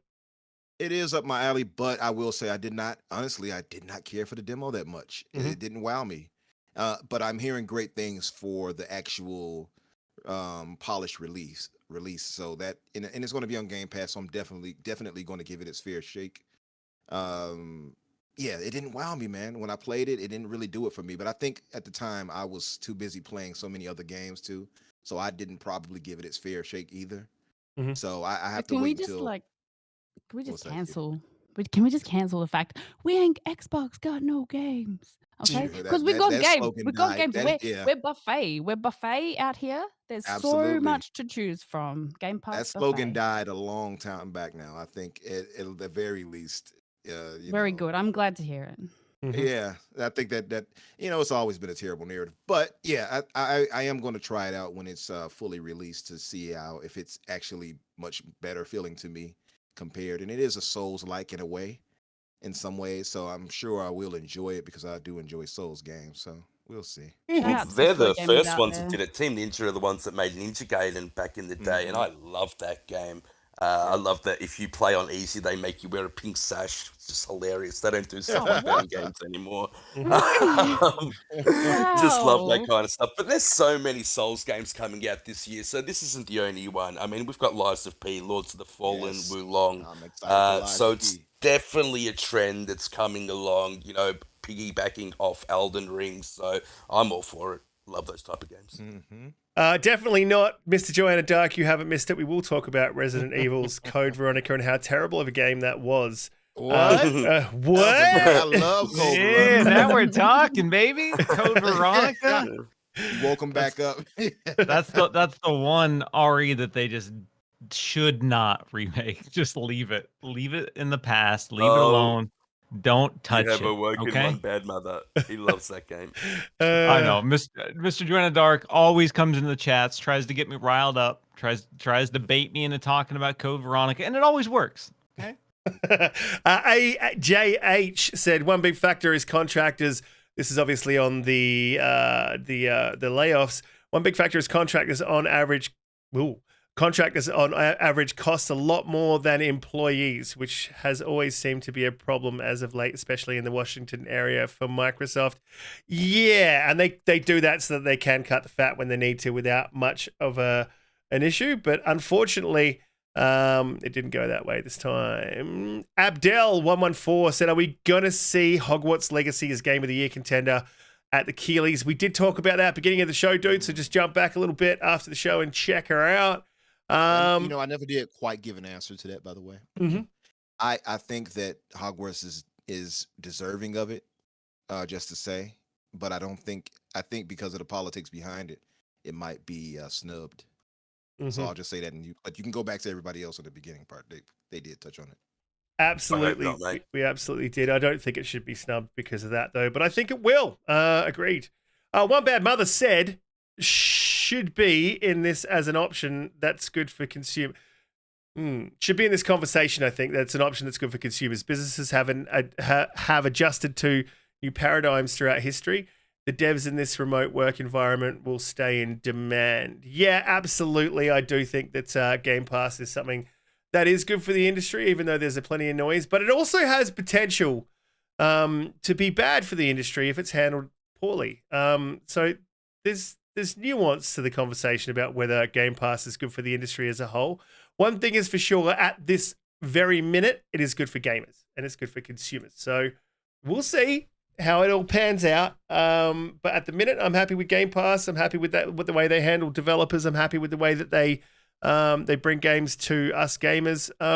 So yeah, so at the moment, I don't think there's anything to be greatly concerned about. We'll move on to the next topic. And it's a bit of a crazy one. And look, I'm not going to read through the entire thing, but the last Republican has sort of left the FTC, and she's written an entire article as to why I'm resigning. And it was scathing. Some of the comments that she made during her article was that many FTC staffers agree with Ms. Khan on the antitrust policy. So the surveys that now stand at 49% have trust in FTC's processes have dropped from 87%. And that's based on what they sort of see as the processes going astray. As Ms. Khan's been accused of by this Republican, disregarding the rule of law in many paragraphs in this article. And I do sort of invite you guys to check it out. I'm going to link it in the chat down there. This is sort of crazy. So now we sort of stand, and correct me if I'm wrong, we were down to 3 sitting at the head of the FTC. I think we're down to 2 now. This is sort of nuts, and I think this is politics gone wrong. And I don't know how the process works over there, whether they can still run, or do they need to sort of still run the FTC as per usual business, or do they need to now shut down or just put everything on hold and bring in some more Republicans or an opposing view? I think that's sort of the idea of the FTC. You need to have half of one, half of the other. Miles, I do know that you didn't want to get overly political on this, and I definitely don't either. But what's your insight into this? Do you think that this is bad for the FTC? You think it's good for the deal? You think it's bad for the deal? What's your overarching opinion on another Republican leaving in such a scathing way? Yeah. Again, tying back to my radical hippie roots, the Republican Democrat system in the United States is fundamentally built on conflict. Much like the console wars, Republicans and Democrats will be impassioned on whatever is opposing the other side in a lot of cases. In stuff like the FTC, it's good to have that back and forth. You want the checks and balances. Fundamentally, that is why they do it. And fundamentally, it is good to have some different opinions when it comes to issues like this. In regards to the FTC, we know they are pushing back against big tech. And we know they are, in some cases, a lot of analysts and critics have said they're reaching outside of the legal bounds of what they can do and what they can impose based on ideology. I'm not one to say you shouldn't be ideological because, at a certain point, maybe it is worth reevaluating some of the laws that we have in place. Because a lot of these laws get established a long time ago when life was different, when the government was different, when business was different.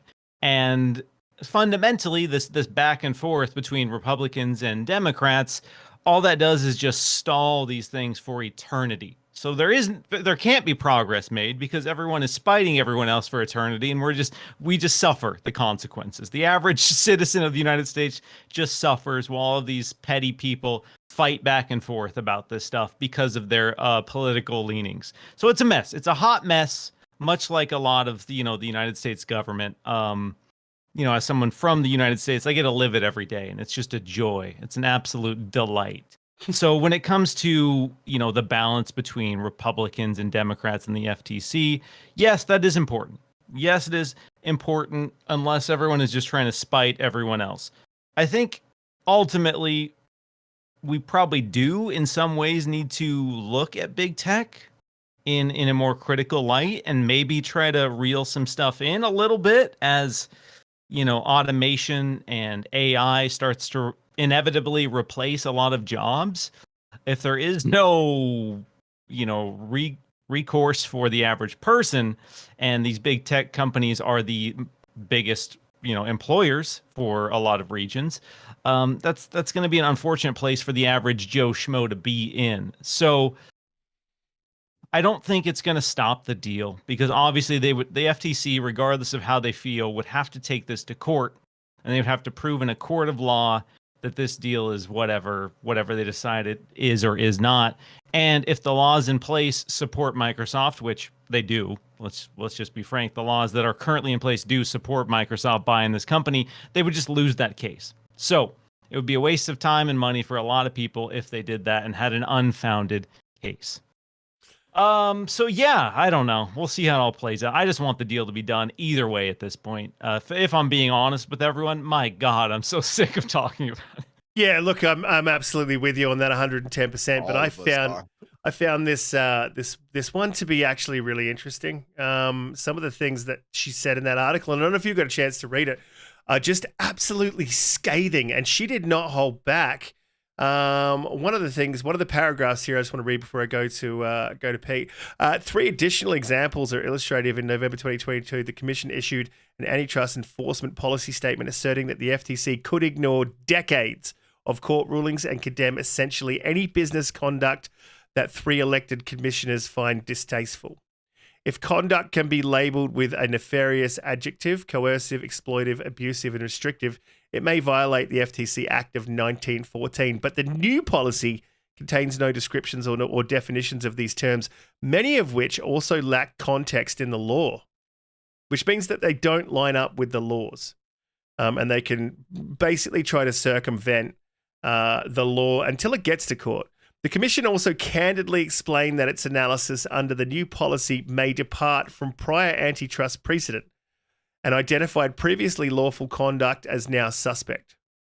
In other words, the new policy adopts a "I know it when I see it" approach, but due process demands that the lines between lawful and unlawful conduct be clearly drawn to guide businesses before they face a lawsuit. What this all boils down to is the FTC's sort of changing the way it operates, and it is, end quote at the lawsuit, the FTC's sort of changing the way it operates, and it's stepping outside of its purview, which is very, very clear to, I think, anyone involved, especially from the Republican within.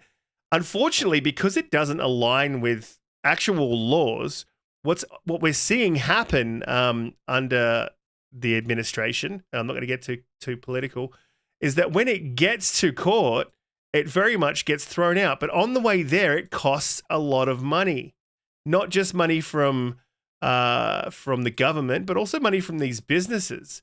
And this is something that I just don't think is fun. I think it's fundamentally an unfair way to basically conduct what the FTC is supposed to be, which is fair trade.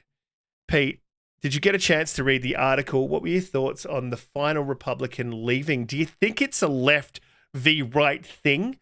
Or do you think that this is just a right v wrong thing? Oh, it's 100% left v right thing. I mean, this was what she was hired for.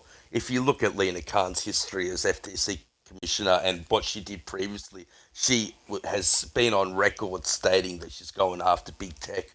I'm not sure which case it was. I think it was Facebook case. I'm not too sure the Meta case. She had previously written about that, and there is definitely a conflict of interest when it came to that case. And so she is...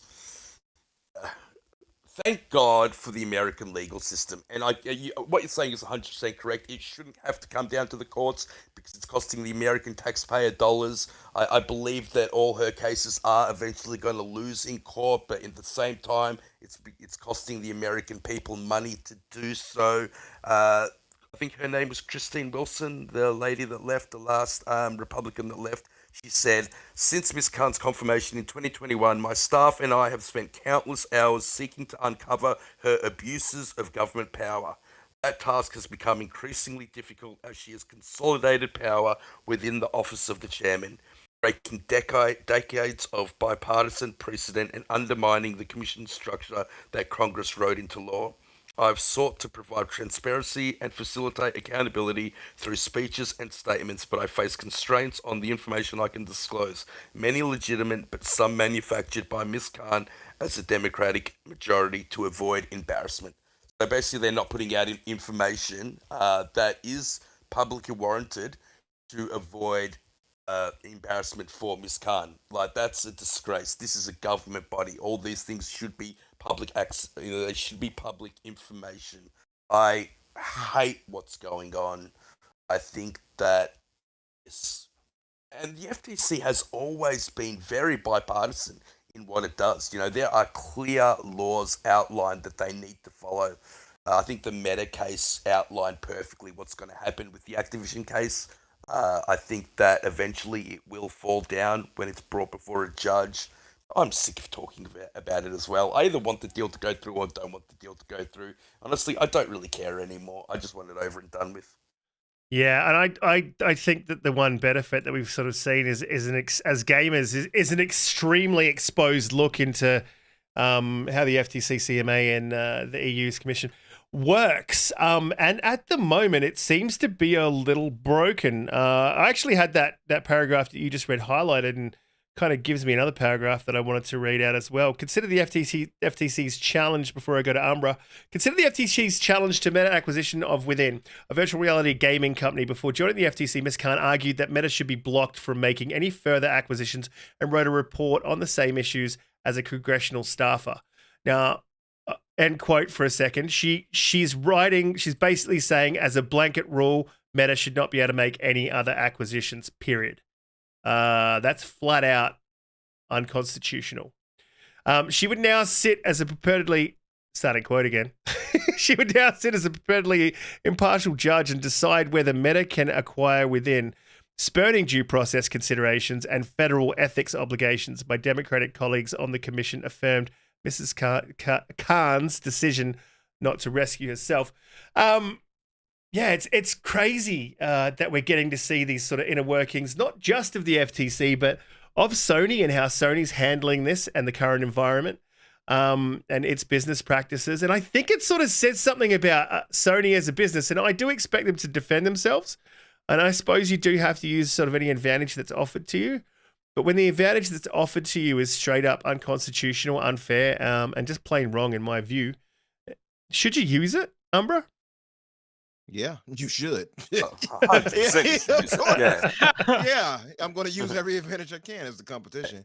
But as the consumer, and I think that's why so many of us on the Xbox side, outside of just kind of being, I don't know, fealty prone to whatever publisher, platform we're fans of. But I think that's why so many have been, kind of so involved in this, because we know that it's largely been unfair toward Microsoft, as wild as that is to say, some mega, corporation.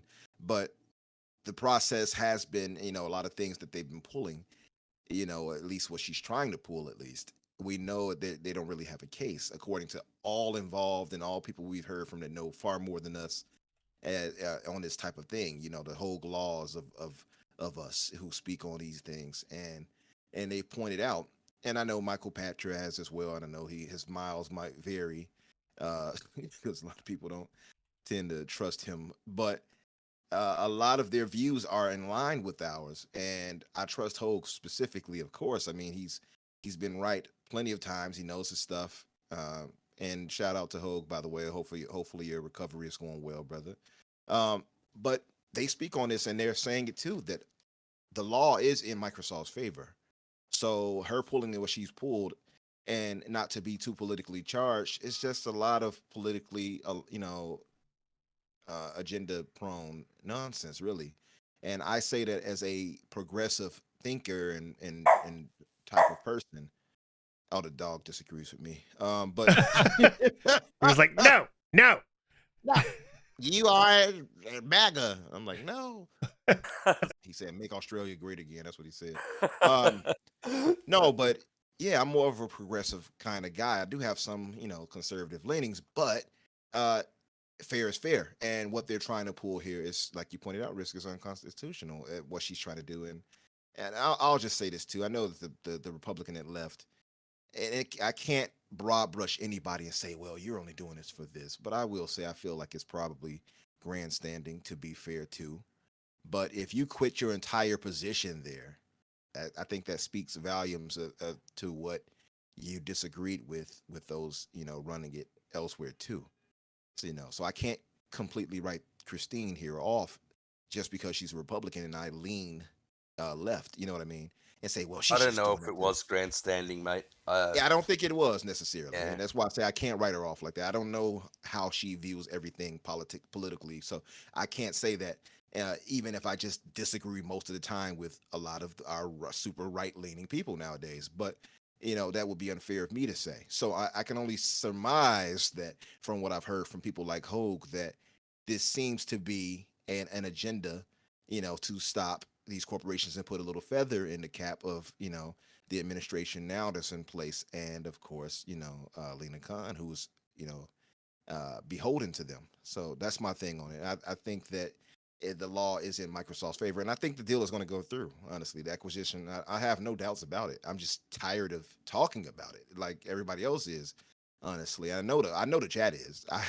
If you bring it up to some of them, they're like, oh, here we go again. Look, and I do want to sort of close it out, but I can offer a little bit of perspective because her closing paragraph in the article does offer a little bit of perspective as to how she left. So it might be a little bit of grandstanding, not that she left, but how she left, because she did leave in a very scathing way, and she made a lot of noise going out the door, right?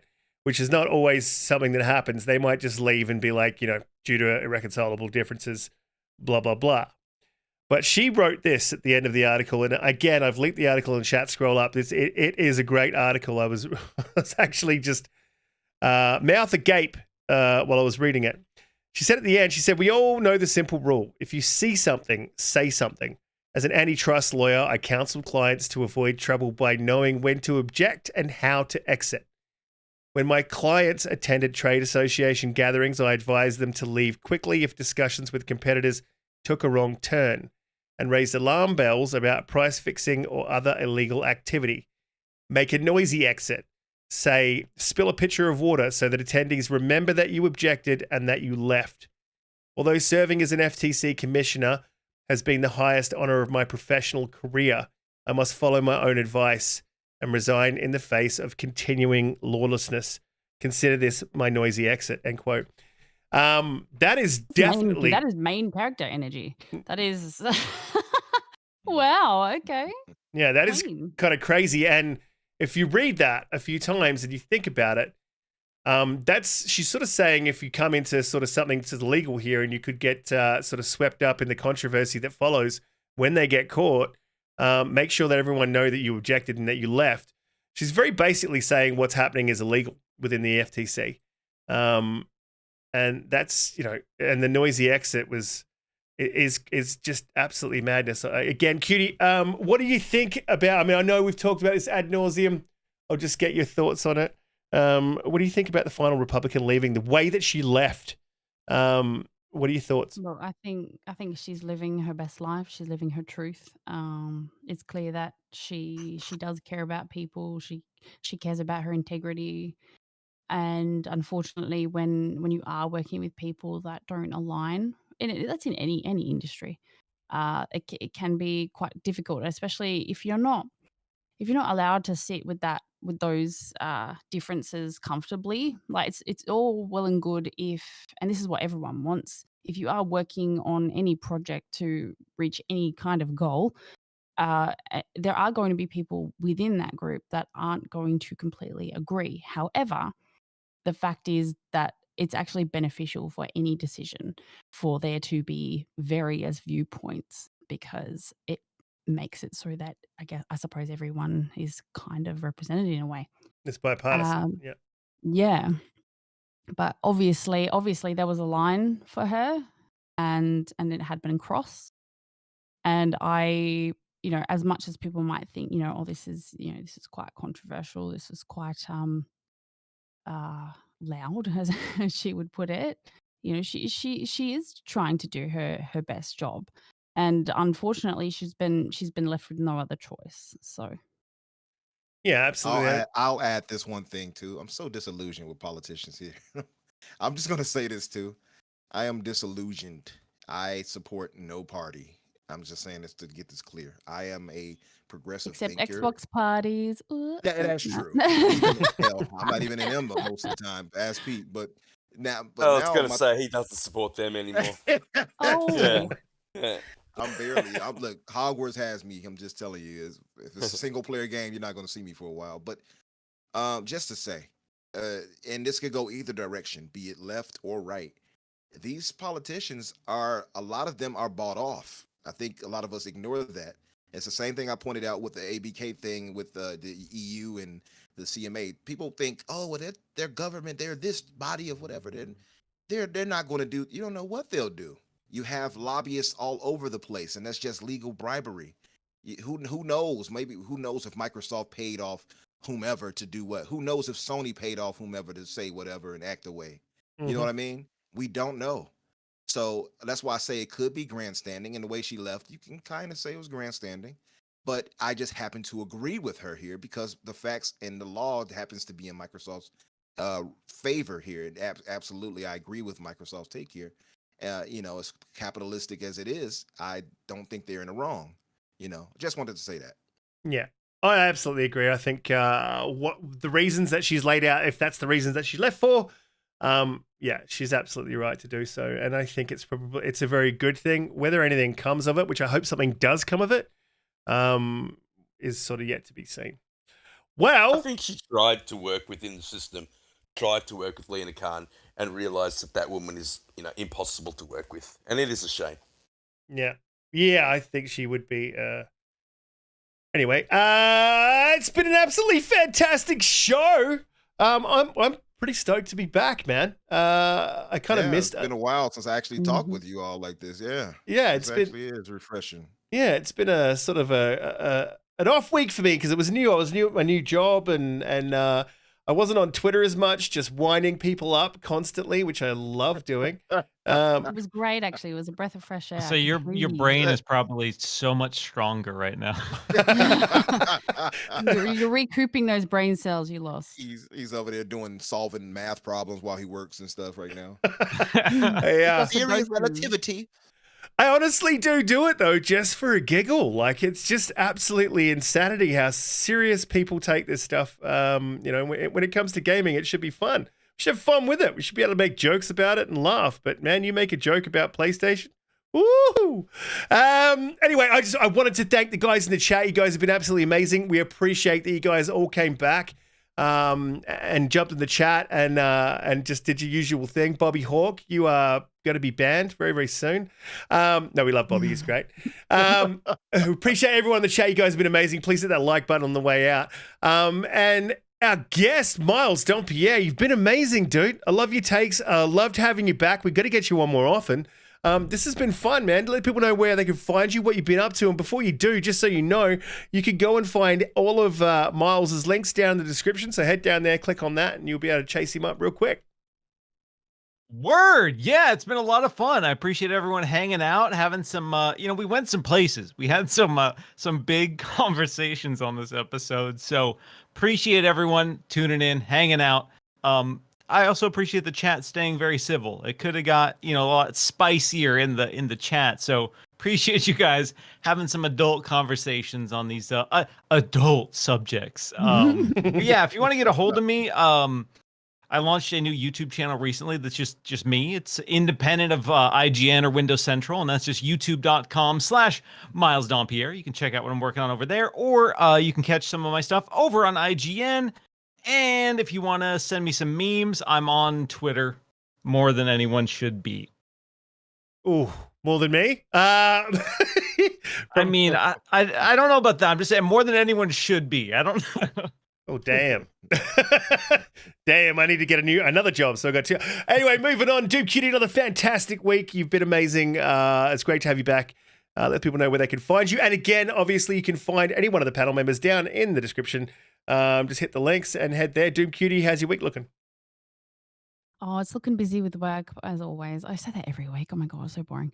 Yeah. Oh, so good to be back. Really, really feeling it's like a do you have like a favorite, like, I don't know, favorite shirt or pair of shoes or something? Is like it feels like a very comforting and comfortable space, even though we rile each other up and the chat gets us going. But yeah, loving being back. Absolutely amazing.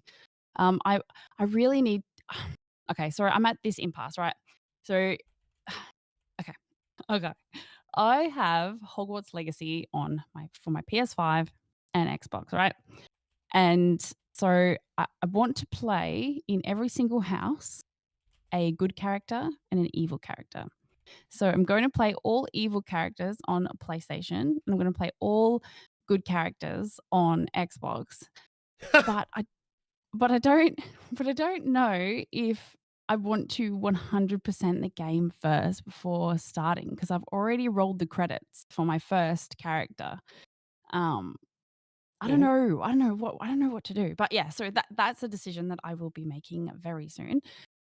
And yeah, I just want to do a little bit of a plug to Game on Cancer and Cure Cancer Australia. I am working with them on a promotion about donating your Microsoft Rewards points to donate to Vital Cancer Research. So if you haven't checked that out, that is over on my Twitter and on my Instagram. So check that out. It's really easy. I actually automatically just do it. Like, you can select like a certain amount of points. You don't have to donate all of them. And yeah, it's a really, really good way to help a good cause. Absolutely. And bit of a somber subject, but one that definitely needs to be covered. And more research is needed into everything to do with cancer. And yeah, I think it's affected everyone pretty much on the planet, if not directly, then indirectly. Pete, another fantastic week. Let people know where they can find you, what you'll be playing, how your week's looking. I echo these sentiments about missing you guys. Just felt off last week, so it's so good to be back. Thank you everyone in the chat. Thank you, Miles. I'll be playing Hogwarts. You can find me at JediKnightPeter on Twitter and Xbox. Peace.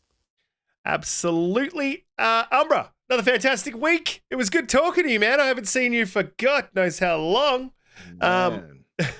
Yeah, how's your week looking? Wow, brother. What have you been up to? What are you going to play? Yeah, man. It has been a while. I do miss you guys.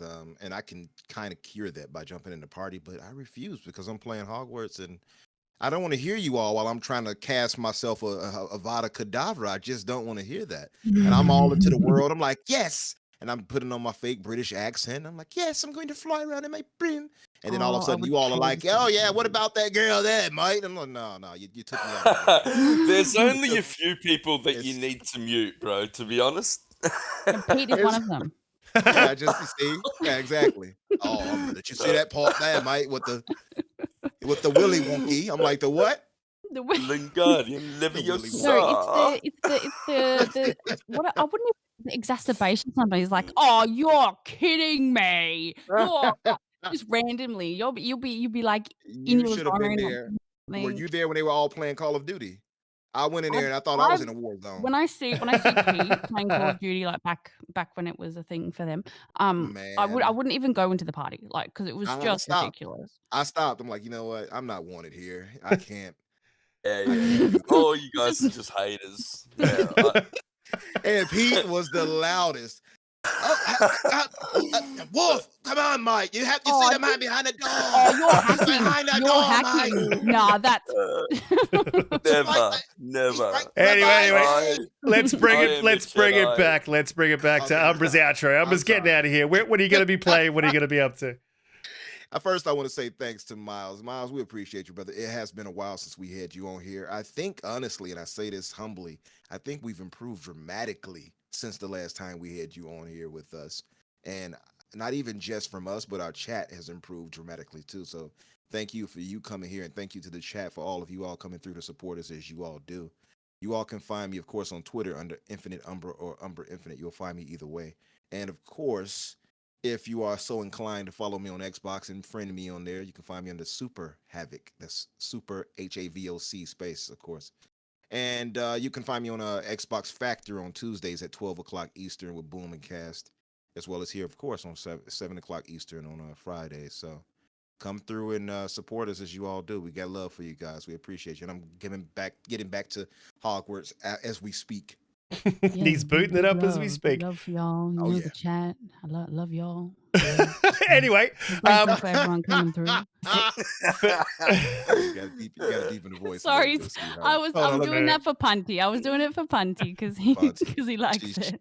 She got a little ways to go, Punchy. It's not deep enough. Try it again. Cutie. Try it again. Definitely not deep enough. But anyway, look, for myself, I've got the week off, so it's going to be absolutely amazing. I'll be playing Harry Potter. Got to finish Dead Space. I'm going to try and knock through as much as I can. You guys in the chat, been absolutely amazing.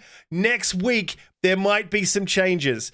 So just be aware of that. But follow me on Twitter, and I'll let you know what's going on for the next week's show. It's going to be very interesting and something a little bit different that we haven't done before. But we will see you then. And thank you guys for popping through. Again, thank you to Miles and Panel. You guys are amazing. But yes, we have improved, Umbra, and that's mostly because I've improved. We'll see you guys all next week. Thanks for coming through. See you guys. Bye. You can just